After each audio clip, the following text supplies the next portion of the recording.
Assalamualaikum warahmatullahi wabarakatuh.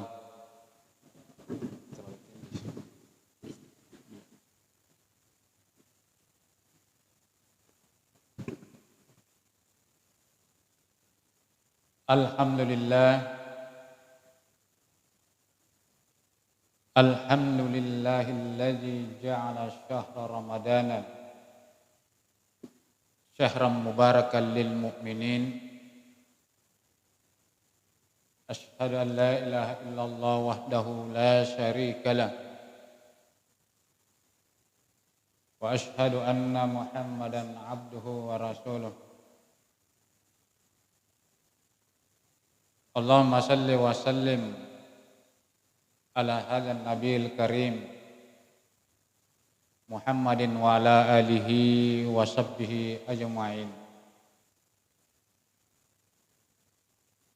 Qala Allah ta'ala fi kitabil karim, a'udzu billahi minasy syaithanir rajim. Bismillahirrahmanirrahim. Alladzina yunfikuna fis sarra'i wad dharra'i wal kadziminal gaiza wal afina 'anil nas wallahu yuhibbul muhsinin. Faqala Rasulullah sallallahu alaihi wasallam,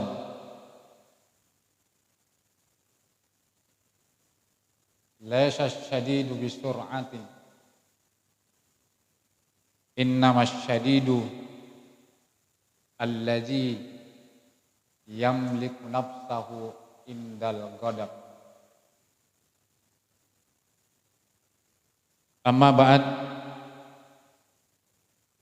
Hadirin kaum muslimin dan muslimat jamaah salat Isya yang dimuliakan oleh Allah Subhanahu wa taala.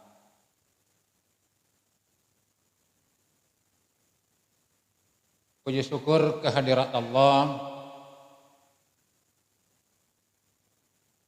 atas segala limpahan nikmatnya kepada kita semua, baik nikmat berupa kesehatan, kekuatan, umur yang panjang, sehingga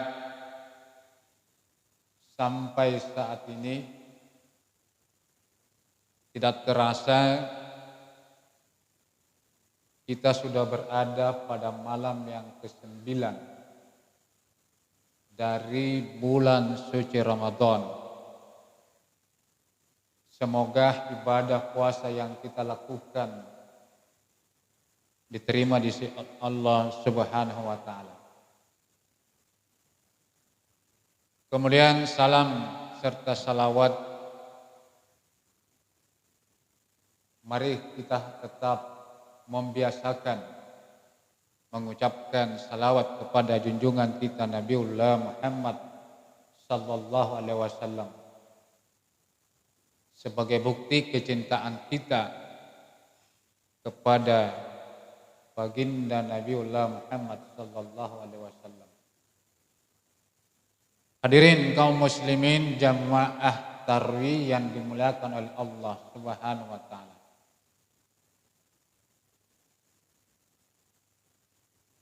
Berbicara tentang ibadah puasa, tentu bukan sesuatu yang asing bagi kita semua. Bahkan jauh sebelum kedatangan Nabiullah Muhammad sallallahu alaihi wasallam, para nabi dan rasul serta umatnya itu sudah mengenal ibadah puasa. Kalau kita kembali membuka sejarah,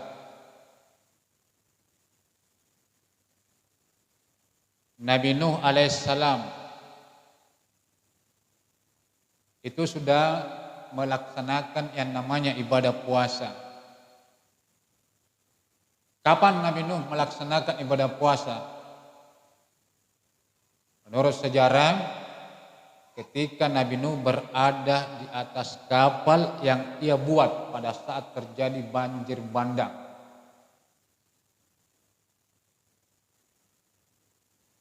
Nabi Ayub alaihissalam itu juga sudah melaksanakan yang namanya ibadah puasa. Kapan itu?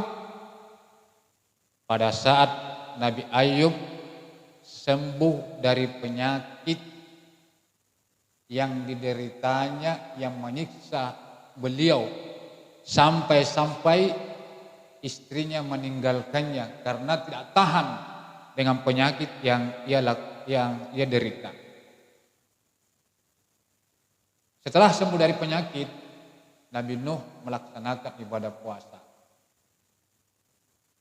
Nabi Musa alaihissalam pada saat akan menerima wahyu menurut sejarah itu juga melaksanakan ibadah puasa selama 40 hari 40 malam.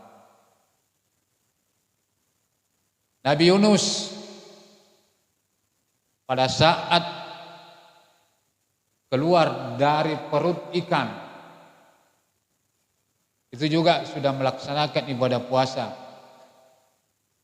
Nabi Daud yang sampai saat ini sebagian besar saudara kita masih ada juga yang melaksanakan ibadahnya. Nabi Daud yaitu puasa selang-seling. Hari ini puasa, besok tidak puasa, lusa puasa. Nabi Isa itu juga sudah melaksanakan ibadah puasa. Apalagi Nabiullah Muhammad sallallahu alaihi wasallam. Bahkan kita sampai saat ini ibadah puasa Ramadan itu kita lakukan dan kita laksanakan. Dalam berbagai perspektif, ibadah puasa sudah banyak yang melakukan riset. Sudah banyak yang melakukan pengamatan, penelitian tentang nilai dan kandungan yang terdapat di dalam ibadah puasa. Kalau misalnya kita sering membaca dalam pandangan kedokteran atau perspektif kedokteran, salah seorang profesor dari Jepan bernama Profesor Yoshinori Ozomi dalam penelitian terhadap puasa, ia meraih penghargaan hadiah Nobel sebagai orang yang berjasa meneliti bagaimana manfaat ibadah puasa bagi orang yang melaksanakannya. Dan sampai saat ini konsep yang ia temukan namanya konsep autopagi. Autopagi itu berasal dari bahasa Sanskerta, yaitu makan sendiri. Profesor Yoshinori itu berhasil meraih hadiah Nobel pada tanggal 3 November tahun 2016. Apa yang ia teliti? Penelitiannya terkait orang-orang Islam yang berpuasa pada bulan suci Ramadan, berpuasa Senin Kamis, berpuasa 3 hari selama sebulan yang namanya puasa Yaumul Bid. Bahwa dalam penelitian itu disebutkan bahwa ada satu sel di dalam tubuh manusia yang mana sel itu akan bisa aktif pada saat orang berpuasa. Itulah yang dalam dunia kedokteran dikenal dengan sel autophagium. Nah, sel ini akan mulai aktif dan akan mulai bekerja pada saat manusia itu dalam keadaan lapar yang tidak kurang dari 8 jam, tidak lebih dari 16 jam. Pada saat manusia itu lapar, maka sel-sel itu akan mati dengan sendirinya. Ya, ibaratnya manusia kalau tidak mendapatkan nutrisi, ya step by step itu akan mengalami yang namanya kematian. Demikian halnya sel autophagium itu akan mati dengan sendirinya, dan pada saat ia mati, sel ini dimakan sendiri oleh tubuhnya. Nah, setelah sel ini mati, maka keluarlah yang namanya protein bernama autophagium. Inilah menurut Yosore Ozomi ibaratnya sebuah sapu raksasa yang akan membersihkan tubuh-tubuh manusia selama kurang lebih 8 sampai 15 jam. Makanya wajar saja orang yang berpuasa selama bulan suci Ramadan, menurut dunia kedokteran, organ-organ yang ada dalam tubuhnya itu akan menjadi sehat semua. Bahkan sel kanker yang banyak di dalam tubuh manusia itu juga akan ikut dibersihkan oleh protein autophagium, dibuang keluar. Apalagi pada saat ini kita masih berada pada kondisi pandemi COVID-19, insya Allah organ-organ tubuh, begitu ada virus COVID-19 dalam tubuh, insya Allah yakin dan percaya itu akan dibersihkan oleh protein autophagium. Hadirin kaum muslimin dan muslimat jamaah tarawih yang dimuliakan oleh Allah Subhanahu wa taala. Itu dalam pandangan kedokteran. Dalam pandangan psikologi, puasa ternyata itu juga mengajarkan nilai-nilai bagaimana pada saat kita menghadapi situasi yang sulit, yang membuat emosi, perasaan kita lagi tidak stabil, biasanya memunculkan yang namanya sifat amarah. Dalam hadis Rasulullah SAW disebutkan,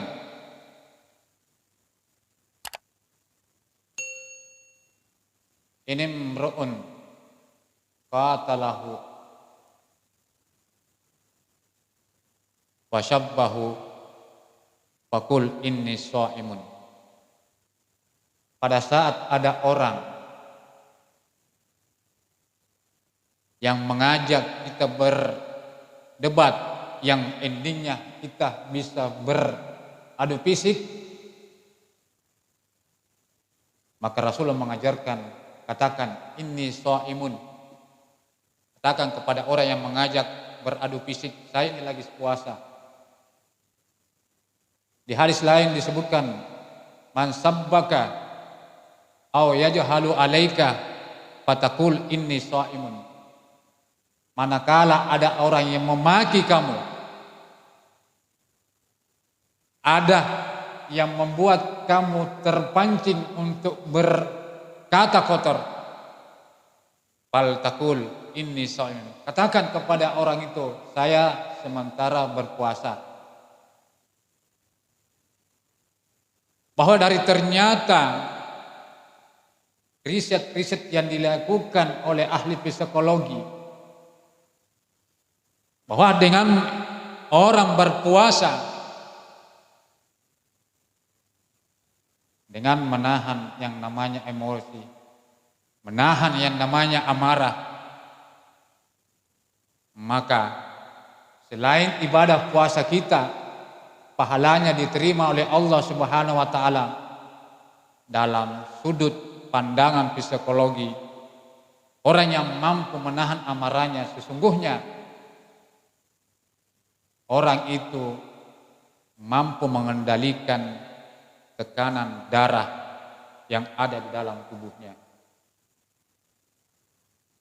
Di dalam hadis Rasulullah disebutkan, "Kam min sha'imin laisa lahum min suhamihi illa al-'atsh wal ju'."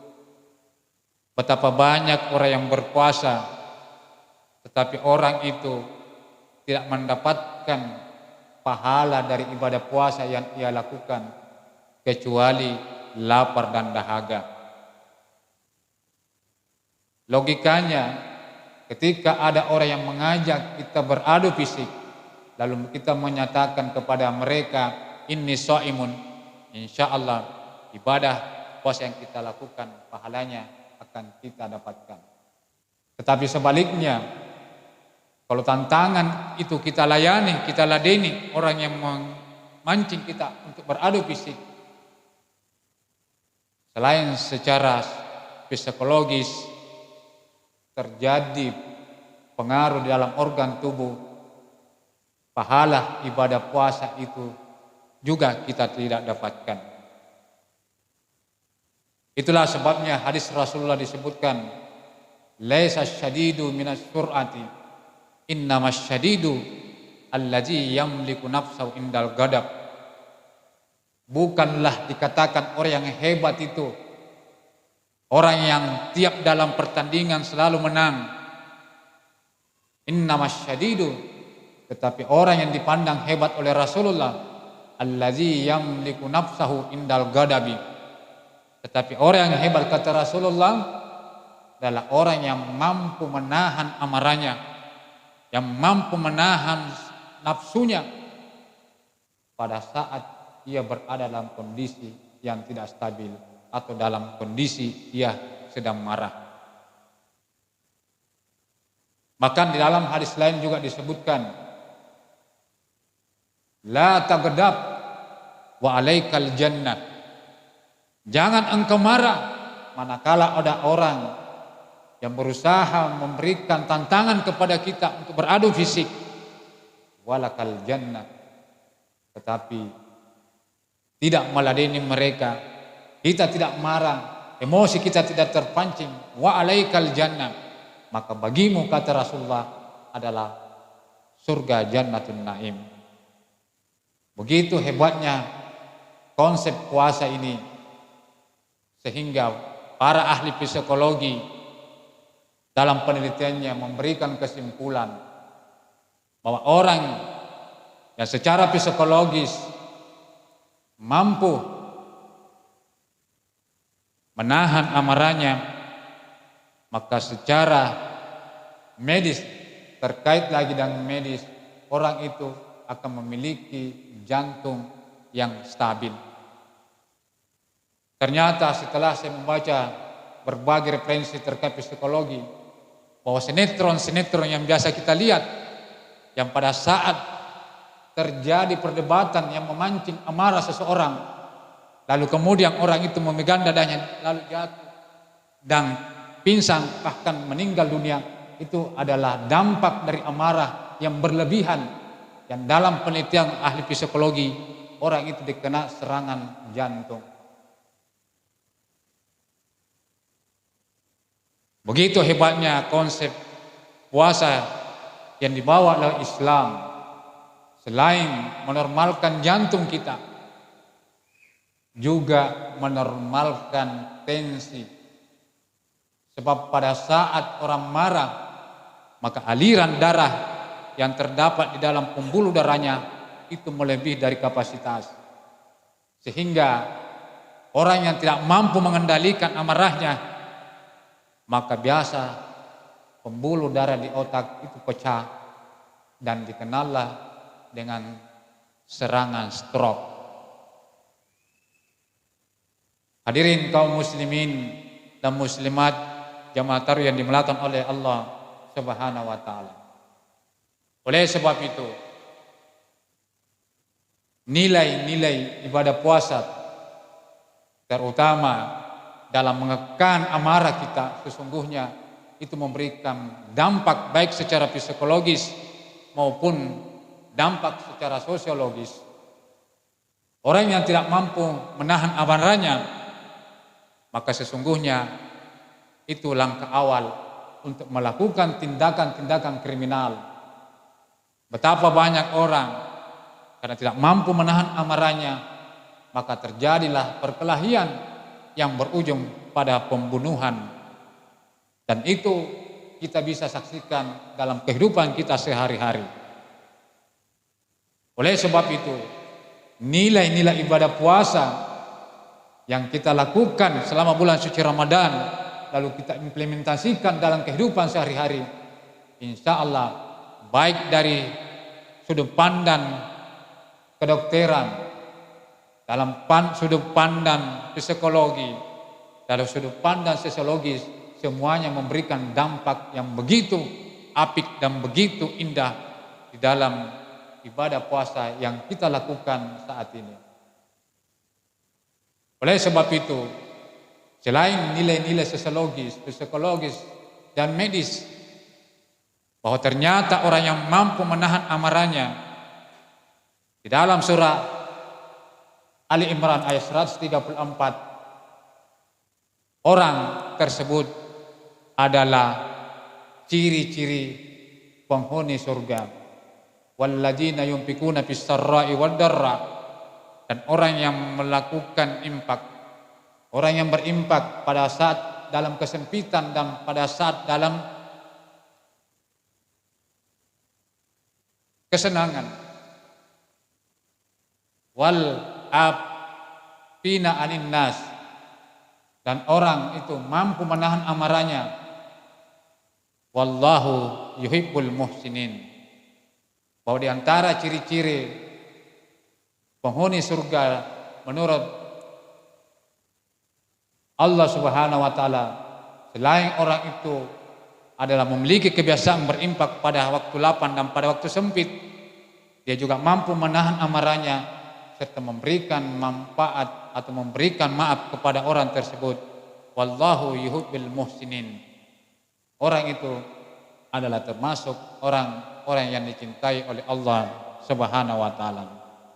Hadirin kaum muslimin dan muslimat jamaah tarawih yang dimuliakan oleh Allah Subhanahu wa taala. Begitu hebatnya nilai-nilai yang dikandung oleh ibadah puasa kita, sehingga bagi orang yang melaksanakan ibadah puasa, sesungguhnya dari segala aspek apapun ia akan mendapatkan manfaat tersebut, termasuk adalah manfaat bahwa orang yang mampu menahan amarahnya itu adalah termasuk penghuni surga insyaallah. La tagadab wa alaikal jannah. Hadirin kaum muslimin dan muslimat jamaah tarawih yang dimuliakan oleh Allah Subhanahu wa taala. Saya kira itulah yang sempat saya sampaikan, lebih dan kurangnya mohon dimaafkan. Hadanallahu wa iyyakum ajmain. Assalamualaikum warahmatullahi wabarakatuh.